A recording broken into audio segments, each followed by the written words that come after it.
Hi, so my name is Justin Ashwell, and instead of writing a couple of paragraphs, I decided I'd make this quick video about little activities that I like to do with my students to build relationships.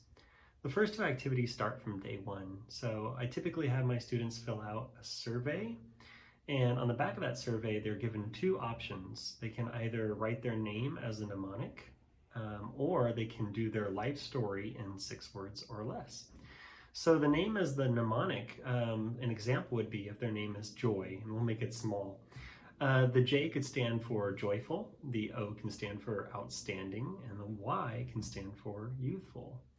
And if they have a really long name and they don't want to do the name mnemonic, their other option is their life story in 6 words or less. So an example that I always give them for me would be try everything first, ask questions later, right? I always tell them that's how I've always been growing up, right? I'm the type of person that likes to say, sure, I'm down, and then all of a sudden be like, wait, what are we doing again, right? So those are two little activities, and then I have everybody share either their mnemonic or their life story, and I'm always really impressed with some of the answers that my students give. Another game that I like to play, actually, it serves two purposes. It's a fun way to build cooperative learning, and it's also a great relationship tool for students to get to know each other and be very competitive in the heat of the moment.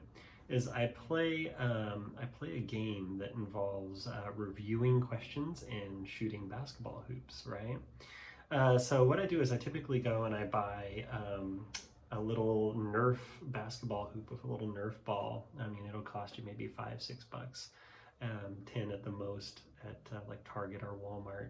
And we call this game Grudge Ball. And what I do is each team will have 10 points assigned to them. And if they answer a question properly, they get to choose somebody from their team to come up and take a shot. Now, if they miss their shot, that's fine. They can erase 1 point. But if they make their shot, they can erase 2 points from another team's score. So it actually, at the end of the day, it's whatever team maintains the most points. But you start to see people work together. Teams are like, hey, let's take down team A, or let's take down team B. And it becomes very strategic and fun to watch these teams work together, and it gets very competitive. In fact, my coworkers on either side of my classroom are like, oh, you must be playing Grudge Ball, because you'll hear my kids yelling and screaming at each other from across the room. But it's all in good fun, and there's never been any fists thrown or anything like that. But it's a lot of fun to watch. And if you get down to the point where you're below 10 points, right, if you're at 5 points, you can actually start adding points to either your team or somebody else's team. So again, there's another level of strategy there, and it's a lot of fun.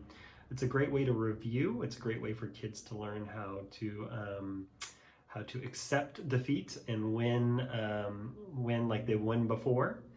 And it's an all-around fun game that my students really enjoy playing, right? So anyways, that was just my take on some of the fun relationship building / review type of activities that I do in my class. Hopefully you enjoyed, and hopefully you can use a few of these in your class. Thank you.